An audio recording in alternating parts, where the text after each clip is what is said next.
Okay, so we are going to derive an expression for the composition of two SHMs.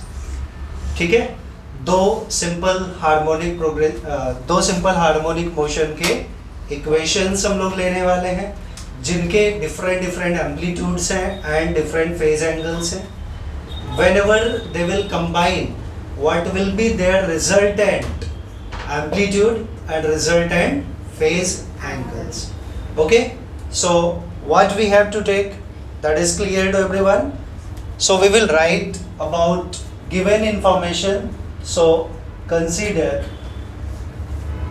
two SHMs having what amplitudes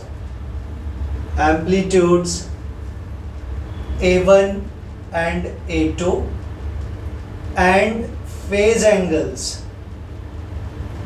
angles as alpha 1 and alpha 2. So therefore equation of SHMs can be written as, first equation we will take x1 is equals to A1 sine omega t plus alpha 1, we will take it as equation 1, and another equation we are taking x2 is equals to A2 sine omega t plus alpha 2. Fine. So these are the two equations. What I mentioned initially, two equations of SHM having different amplitudes. Here one is A1, A2 and different phase angles. Okay, alpha 1 and alpha 2. So whenever they will combine together, they will give us single equation, and that can be obtained by the principle of superposition. So according to principle of superposition, what will have, suppose x be the resultant displacement of the equation, so x will be x1 plus x2, x1 plus x2. So therefore we will get x is equals to, what is x1, A1 sine omega t plus alpha 1 plus A2 sine omega t plus alpha 2. Now we can expand it on behalf of the formula sin A plus B. What is sin A plus B? Sin A cos B plus cos A sin B. So we can write it x is equals to A1. Expand this term, sin omega t plus sin A cos B cos alpha 1 plus cos omega t into sin alpha 1, right? Sin A cos B plus cos A sin B. This is the expansion of this term. Now same way we can expand this one. It will be A2 in bracket sin omega t into cos alpha 2 plus cos omega t into sin alpha 2. So now just we can multiply A1 with this term as well as this term. We'll expand it, and A2 with this term as well as with this term. So we'll get A1 sin omega t into cos alpha 1 plus A1 cos omega t into sin alpha 2. Alpha 1. It is alpha 1. Plus multiply A2 with this term as well as this term. So we'll get A2 sin omega t into cos alpha 2 plus A2 cos omega t into sin alpha 2, right? Yes. Now what we have to do, अभी आप देख रहे हो इस term में sin omega t common है और इन दोनों टर्म्स में cos ओमेगा t कॉमन है. तो इन दोनों को एक साथ लेके मैं sin ओमेगा t कॉमन ले सकता हूँ. तो क्या बचेगा हमारा, sin ओमेगा t हम बाहर ले लेते, तो sin ओमेगा t बाहर ले लिया, sin ओमेगा t क्या बचा, A1 cos alpha 1 plus A1 sin alpha 1, right? Plus, now what will take common from these two? a1 cos alpha 1 plus, no, a2 sin omega t common लिया ना, तो क्या बचने वाला है? a1 cos alpha 1 plus a2 cos alpha 2, a2 cos alpha 2. Okay, this part is clear. Okay, now we will take cos omega t common. Cos omega t, we will get a1 sin alpha 1 plus a2 sin alpha 2, right? Till here any doubt to anybody? This is our x. Now we have two terms. One is for sin omega t, another we have cos omega t. तो ये जो cos वाला term है उसको हम लोग cos के term में लेने वाले हैं. Assumption करना हमें. We will assume. What will assume? Let us see. Here we have two amplitudes, A1 and A2. Fine. तो इनका कुछ तो हमें result and amplitude मिलने वाला है. Right? So for that we will make assumption.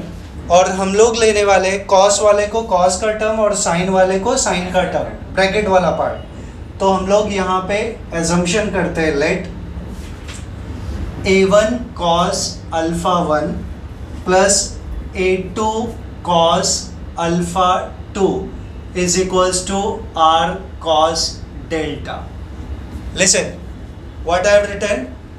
a1 cos alpha 1 plus a2 cos alpha 2 को क्या ले लिया हमने? r cos delta. r क्या है?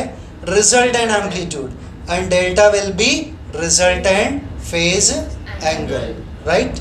All terms are clear? तो ये हमारा assumption है. This I will take it as a equation number 3. Yes, 1 and 2 we were taken. और दूसरा assumption हम क्या कर रहे हैं? sin वाले को sin के टर्म में ले लें. तो क्या मिलेगा? a1 sin alpha 1 plus a2 sin alpha 2 को हम r sin delta ले लेते हैं. Right? Yes. Here we can write where r is the resultant amplitude and delta is the resultant phase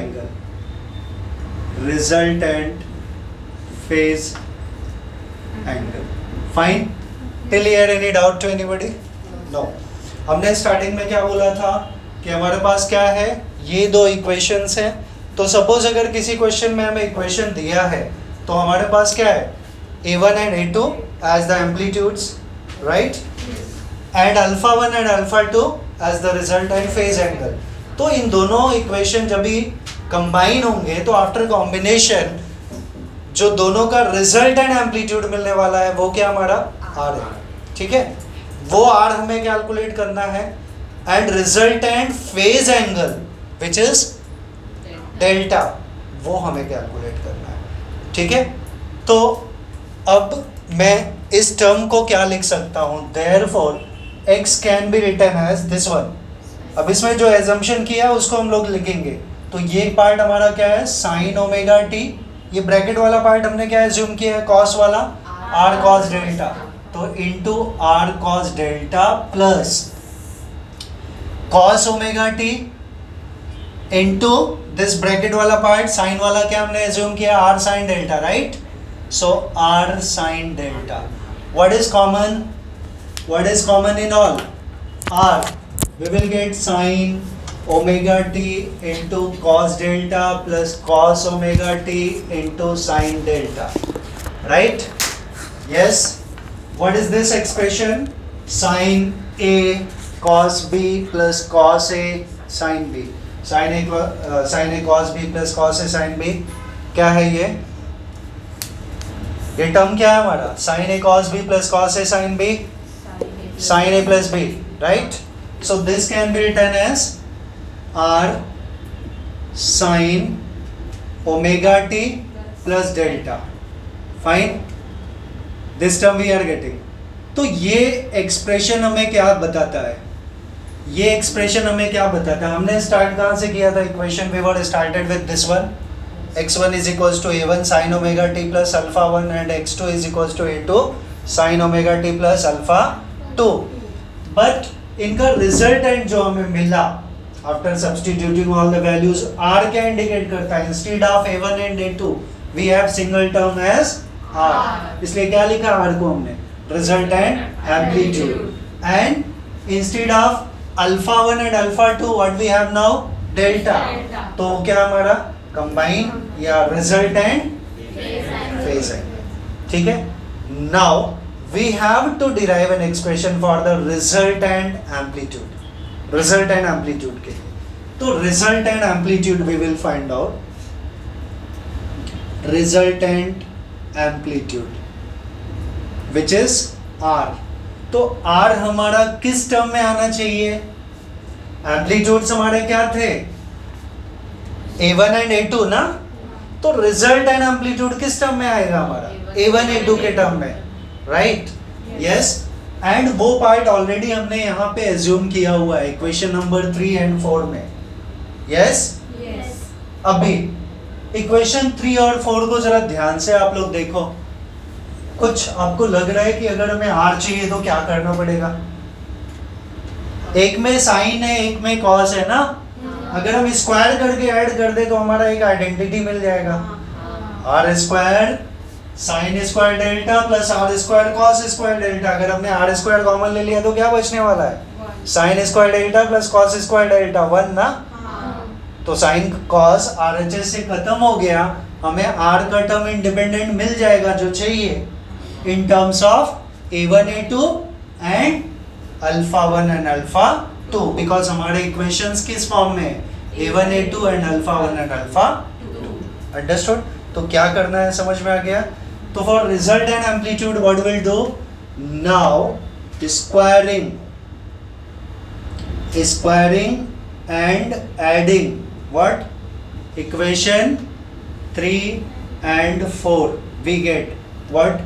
RHS पहले लेता हूँ मैं.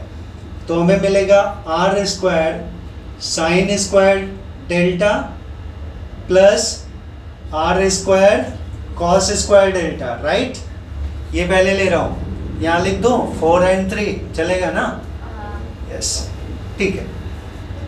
सो R square sine square delta plus R square cos square delta is equals to ये entire term का square plus this entire term का square. Right. तो क्या मिलेगा? a1 साइन अल्फा 1 प्लस a2 sine alpha 2 to the whole square plus a1 cos alpha 1 plus a2 cos alpha 2 to the whole square. अभी हम next term में इस entire part को एक्सपांड करने वाले हैं. ठीक है. अभी इस टर्म को डायरेक्टली मैं आर स्क्वायर लिख दूं बिकॉज आर स्क्वायर कॉमन होगा तो इन ब्रैकेट क्या मिलने वाला है? Sine square delta plus cos square delta which will be ultimately 1. तो क्या मिलेगा हमें? This will be R square is equals to अब ये a plus b to the whole square we will expand it. a plus b to the whole square क्या है हमारा? a1 square sine square alpha 1 plus 2 a1 a2 sine alpha 1 into sine alpha 2 plus b square a2 square sine square alpha 2 plus ये भी इसका expansion किया. The same way we will do for this term. तो इसका क्या होने वाला है? a1 square cos square alpha 1 plus 2 a1 a2 cos alpha 1 into cos alpha 2 plus a2 square cos square alpha 2. Right. Yes. अब यहाँ पे हमें क्या देखना है? We have to see a1 square is common. दूसरा 2a1 a2 is common and third part is the a2 square is common. Right. Yes. अगर हम a1 स्क्वायर कॉमन लेते हैं तो यहाँ ब्रैकेट में क्या बचने वाला है? Sine square alpha 1 plus cos square alpha 1. Again one identity, it will be 1. So from here directly we will get a1 square, and from this term we will take a2 square common, then sin squared alpha 2 plus cos squared alpha 2 क्या होने वाला है 1. तो यहाँ पे a1 square बचा, यहाँ पे क्या बचा a2 स्क्वायर, वो पार्ट लिख दो directly.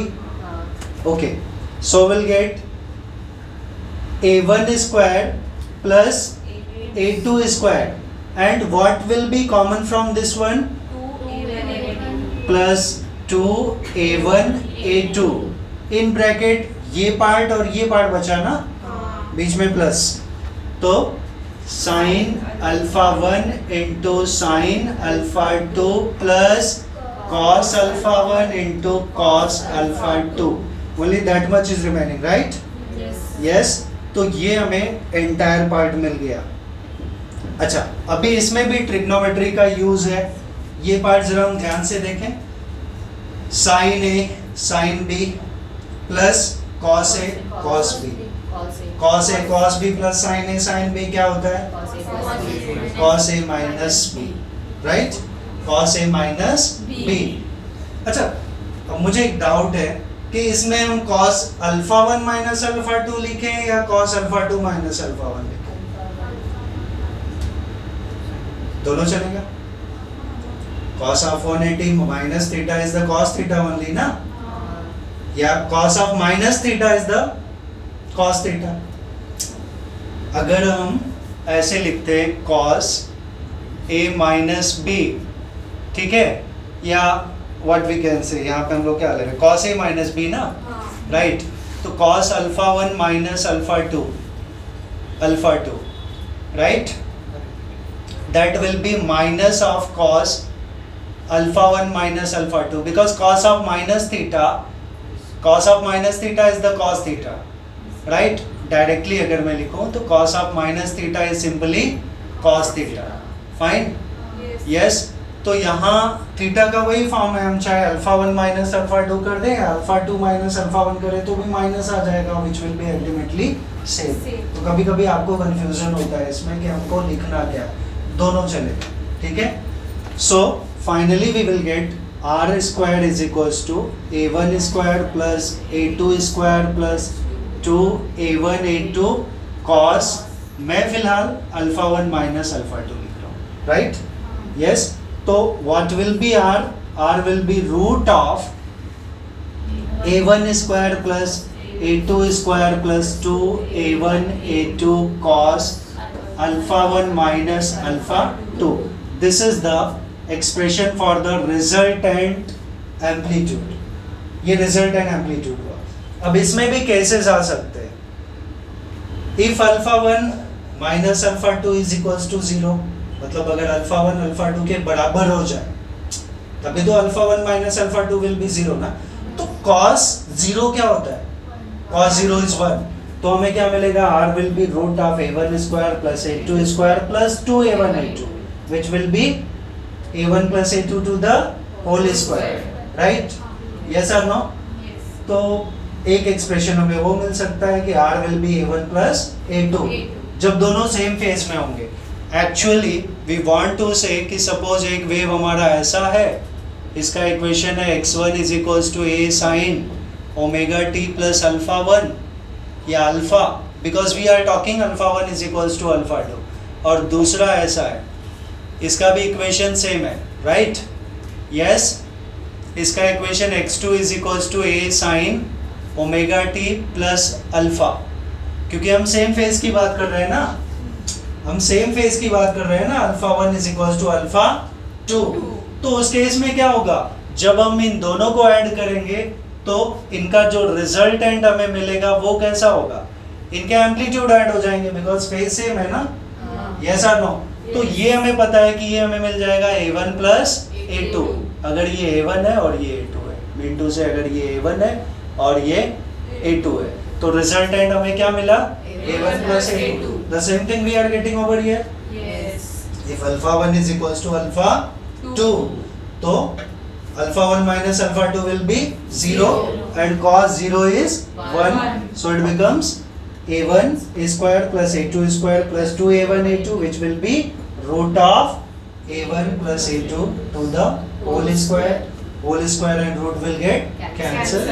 So ultimately what we are getting? a1 plus a2 which is there. तो ऐसे तीन केसेस हैं.